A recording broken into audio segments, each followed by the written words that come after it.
प्रहलाद को जलती हुई कढ़ाई में बैठा दिया जाता है, तो जो तेल जल रहा होता है वह जल बन जाता है, वह पुष्प बन जाता है। कारागार में बंद कर दिया जाता है तो मारने के लिए सर्प छोड़ा जाता है, तो सर्प फूलों की माला बन जाता है। मानो भगवान अपने भक्त की रक्षा स्वयं कर रहे हो और सामने वाले को संदेश दे रहे हो कि मेरे भक्त को ज्यादा कष्ट देने की जरूरत नहीं है। अब तो जब ना तो प्रहलाद कढ़ाई पे तेल में जल करके अपने शरीर को समाप्त करता है, ना कारागार में समाप्त होता है, तो हिरण्यकश्यप अब की बार आदेश देता है मंत्रियों को कि जाकर के इसे पहाड़ से फेंक दो नीचे। जब इसको पहाड़ से नीचे फेंक देंगे तो जब ऊंचाई से नीचे गिरेगा तो इसकी मृत्यु स्वयं हो जाएगी। अब सैनिक उस छोटे से बालक को लेकर के जाकर के पहाड़ पर खड़े हो जाते हैं। सैनिकों को भी आज डर लग रहा है, क्योंकि जब उसका हाथ पकड़ते तो हाथ बड़ा बालक का कोमल है। तो सैनिक आज प्रहलाद से कहते हैं कि प्रहलाद, आखिर तुम नारायण का नाम लेना बंद क्यों नहीं कर देते? तुम जानते हो कि जब हम तुम्हें प्रताड़ित करते हैं, जब हम तुम्हें कोई कष्ट देते हैं तो हमें बहुत कष्ट होता है। आपको नहीं पता कि तुम्हें कष्ट देने में हमें कितना कष्ट होता है प्रहलाद, इसलिए तुम नारायण का नाम लेना बंद कर दो, तो इससे तुम जीवन तुम्हारा बच जाएगा, तुम जीवित रह जाओगे। तो प्रहलाद जी कहते हैं कि तुम अपना काम करो, मुझे अपना करने दो। मेरी भगवान के प्रति निष्ठा है, तुम्हारी राजा के प्रति निष्ठा है। तुम्हें जो राजा ने आदेश दिया है वो तुम राजा के आदेश का पालन करो। जो मुझे भगवान ने आदेश दिया है मैं भगवान के आदेश का पालन कर रहा हूं। तो सेनापति जैसे ही सैनिक मिलकर के सब प्रहलाद जी को पर्वत से नीचे गिरते हैं, मेरे भगवान स्वयं आकर के प्रहलाद की अपनी गोद में ले लेते हैं और प्रहलाद की फिर रक्षा करते हैं। सैनिक जाकर के बताते हैं कि हमने तो प्रहलाद को घेर दिया, प्रहलाद की मृत्यु हो गई होगी। तो प्रहलाद जी महाराज के सामने जब भगवान खड़े होते आके तो प्रहलाद से कहते हैं कि तू मेरे लिए इतने कष्ट आखिर सह क्यों रहा है प्रहलाद? बोले प्रभु कष्ट नहीं है, ये तो तुम्हारा प्रसाद है, जो तुमने जैसा तुम जीवन में रखना चाहोगे वैसा मैं रह रहा हूं। अब जब तुम्हें पुनः प्रहलाद के बारे में मालूम पड़ता है हिरण्यकश्यप को कि प्रहलाद जीवित है, तो अब की बार एक मन बनाता है हिरण्यकश्यप की अपने ही सामने प्रहलाद को अग्नि में जला दूंगा। प्रहलाद की जो मां कयादु है वह भगवान के सामने हाथ जोड़ के बैठी रहती है कि प्रभु मेरे बालक को कुछ मत होने देना, मेरा बालक तुम्हारे ही कारण से जीवित है, तुम्हारे ही नाम पर जीवित है। प्रभु आप कृपा करके मेरे बालक की रक्षा करना, क्योंकि हर बार तुमने ही उसे बचाया है, लेकिन अब की बार जलती हुई अग्नि में प्रवेश कराना है।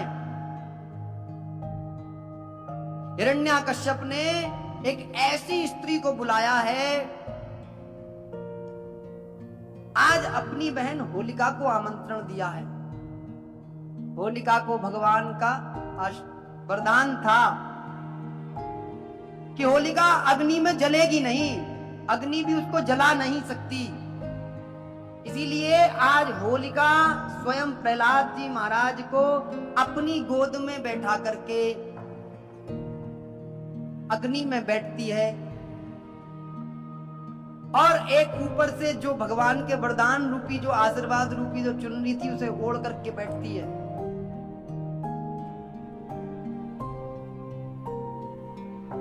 तब अग्नि जैसे जैसे बढ़ती है, धू धू करके बढ़ती है, तो इधर होलिका हंसती है, मेरे को तो कुछ अग्नि कहेगी नहीं और प्रहलाद जलकर भस्म हो जाएगा, मेरा जो भाई है वह बड़ा प्रसन्न होगा और प्रसन्न होकर के मेरे को कुछ ना कुछ अच्छी भेंट देगा। धीरे धीरे अग्नि तेज होती है, तेज होते होते अग्नि ज्वाला के रूप में प्रस्फुरित होने लग जाती है, स्वरूप बड़ा कर लेती है। अब तो प्रहलाद जी महाराज हाथ जोड़ के बैठे हैं, हाथ जोड़ते जोड़ते भगवान का नाम स्मरण कर रहे हैं। अग्नि धीरे धीरे धीरे धीरे तेज हुई। प्रहलाद जी को तो बिल्कुल भी अग्नि की तपन महसूस नहीं हो रही है, लेकिन धीरे धीरे होलिका को अग्नि की तपन महसूस होने लगी।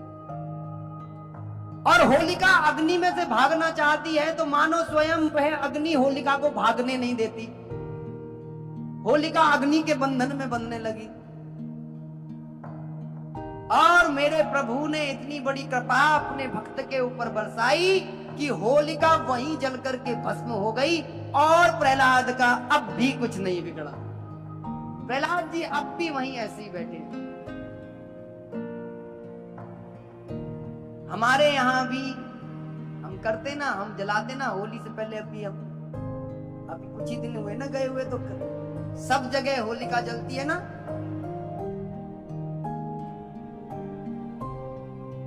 वह प्रहलाद के समय से ही यह जो परंपरा है प्रारंभ हुई है। यह भक्ति का स्वरूप है। यह जो अग्नि है यह भक्ति के स्वरूप के रूप में स्थापित होती है। और कहते हैं बहुत लोग आकर के कि हमारे बच्चों को नजर बहुत लगती है, हमारे घर में प्रेत बाधाएं बहुत आती हैं, हम बहुत परेशान हैं, तो ये काम अगले वर्ष करना। अब बता के जा रहा हूं, और याद रहे तो कर लेना। डायरी पेंसिल आप लाते नहीं, समय सही होगा तो याद रहेगा।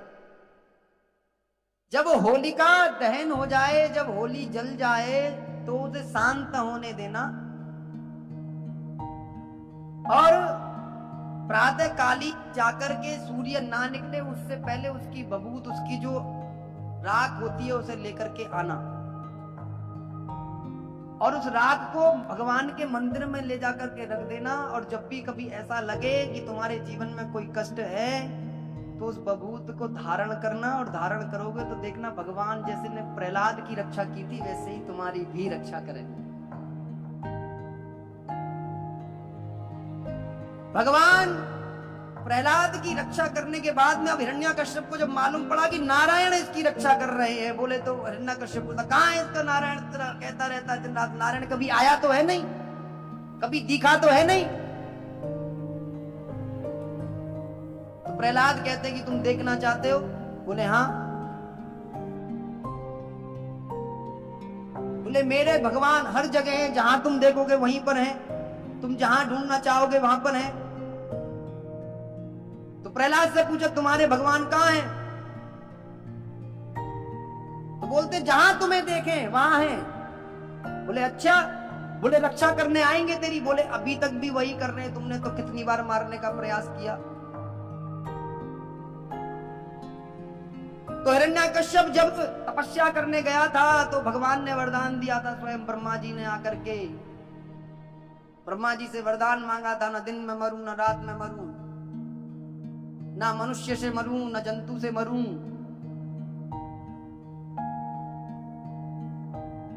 ना अंदर मरूं न बाहर मरूं। क्योंकि भगवान से भय था कि भगवान मुझे मार देंगे, इसलिए अमरता के लिए तपस्या करने गया। लेकिन मां सरस्वती जिह्वा पर बैठ गई और जिह्वा पर बैठने पर थोड़ी सी कमी कर गया, वरदान अलग हिसाब से मांग लिया। एक बात ध्यान रखना अपने जीवन में, जब किसी अच्छे व्यक्ति के संपर्क में हो या कुछ मांगने जाओ तो बड़ा विचार करके मांगने जाना कि तुम्हें मांगना क्या है। मांगने में कभी जल्दबाजी नहीं करनी चाहिए, धैर्य रखना चाहिए।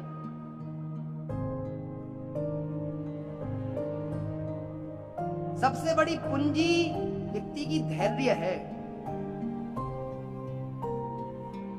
अब हिरण्याकश्यप तो भगवान को स्वयं मार देना चाहता है, तुरंत खत्म कर देना चाहता है। तो प्रहलाद से बार बार कहता है कहां? बोले हर जगह है भगवान, जहां कहो वहां। बोले अच्छा, बोले यहां भी मौजूद है? बोले यहां भी मौजूद है। बोले इस चीटी में भी मौजूद है? बोले हाँ इस चीटी में भी मौजूद है। अब तो बोले अच्छा, बोले इस खंबे में भी मौजूद है? बोले हाँ मेरे भगवान इस खंबे में भी मौजूद है। बोले यदि मैं इस खंबे को तोड़ दूंगा तो तुझे बचाने के लिए नारायण आ जाएंगे? बोले बिल्कुल आ जाएंगे। आज हिरण्याकश्यप ने मन बना लिया है क्रोध की अग्नि में जल के कि आज प्रहलाद रहेगा या नारायण रहेगा। आज दोनों में से एक को रहना है। जैसे ही महाराज प्रहलाद जी को मारने के लिए हिरण्याकश्यप दौड़ता है, भगवान रंभाते हुए खंबे को फाड़ करके प्रहलाद की रक्षा करने के लिए आते हैं। सत्यम विधातु निज भृत्य भासितम व्याप्तिं च भूते स्वकिले चात्मना अद्रश्यतात्यद्भुतं रूपमुद्रहन् तं हे सभायां न मृगं न मांसं। भगवान का अजीब स्वरूप है। अब भगवान ना तो पुरुष हैं ना स्त्री हैं, ना जीव हैं ना जंतु हैं, तो भगवान ने कैसा अवतार बनाया है, कैसा स्वरूप लिया है, कैसा स्वरूप धारण किया है भगवान ने अपने भक्त को बचाने के लिए। भगवान का आधा जो हिस्सा है वह सिंह का है और आधा मनुष्य का है। तो हिरण्याकश्यप जैसे ही भगवान के स्वरूप को देखता है तो हंसने लगता है। बोले आ गया तू, बोले तुझे बुलाने के लिए इतना प्रयास किया गया, अब जाके आया है। तो भगवान आज बड़े क्रोधित स्वरूप में खड़े हैं, लेकिन हिरण्याकश्यप हंस रहा है बार बार, कहते तुम मेरे को मार नहीं सकते। बोले क्यों? बोले क्योंकि मुझे ब्रह्मा जी से वरदान प्राप्त है। बोले चिंता मत कर, जब मारूंगा तो सारी तेरी इच्छाएं पूरी करूंगा, चिंता मत कर। तो भगवान को जैसे ही मारने के लिए हिरण्याकश्यप दौड़ता है तो भगवान सायंकालीन तक उसे थकाते रहते हैं, उससे लड़ते रहते हैं, मानो उससे खेल रहे हो। जैसे ही सूर्य ढलता है तो सूर्य ढलते ही भगवान उसे द्वार से निकाल करके, राज्य से निकाल करके चौखट के बीच में ला करके अपनी जंघा पर डाल लेते। अब हिरण्याकश्यप डरने लगता है, भयभीत होने लगता है बहुत भयंकर, क्योंकि भगवान अब क्रोधित हो रहे हैं धीरे धीरे, क्योंकि भगवान को गुस्सा आ रहा है, क्योंकि इसने भगवान के भक्त को इतना कष्ट दिया है, इतना कष्ट दिया है कि भगवान विचलित हो गए हैं। भगवान सब कुछ सह सकते, अपने भक्तों के कष्ट नहीं सह सकते। भगवान सबको क्षमा कर सकते हैं, लेकिन उनको क्षमा नहीं कर सकते जो भगवान के भक्तों को कष्ट देते हैं। इसीलिए आज हिरण्याकश्यप को डाल दिया है तो हिरण्याकश्यप भयभीत होता है। हिरण्याकश्यप कहता है कि तुम मुझे मार नहीं सकते नारायण, कितनी कोशिश कर लो। बोले क्यों? बोले मुझे ब्रह्मा जी ने वरदान दिया है। बोले क्या? बोले ना मैं दिन में मर सकता और ना मैं रात में मर सकता। बोले जरा देखो दिन है या रात है? ना तो दिन है ना रात है, सायंकालीन का संध्या समय वेला है, सूर्य छिप चुके हैं, चंद्रमा निकले नहीं है। बोले अच्छा? बोले हाँ। बोले मुझे ये भी कहा गया है कि ना मुझे कोई नर मार सकता ना मुझे जीव मार सकता। बोले देख ले कि मैं नर हूं या जीव हूं। बोले मेरा आधा हिस्सा जीव का, मनुष्य का है और आधा हिस्सा मेरा जीव का है। आधे में भगवान सिंह बने हुए हैं। बोले अच्छा? बोले हाँ। बोले अब अच्छा दो बात सही है, तीसरी सही नहीं बैठेगी। बोले क्या? बोले ये कहा है ना मैं अंदर मरूं ना मैं बाहर मरूं। बोले देख ले कहां पर है, ना तू अंदर है ना तू बाहर है, चौखट के बीच में है, डाल रखा है। तो हिरण्याकश्यप सोचता है कि बोले अब तो जान बचनी भारी हो गई, तो भगवान को धोखे से मारने का प्रयास करता है। तो भगवान एकदम से बहुत क्रोधित होते हैं और भागने का मौका हिरण्याकश्यप ढूंढता है, भाग नहीं पाता। तो भगवान पकड़ करके जंघा पर लिटा लेते हैं और एक ही झटके में हिरण्याकश्यप के पेट में अपने नाखूनों को डाल करके हिरण्याकश्यप का शरीर फाड़ देते। भगवान एक बार में खत्म कर देते।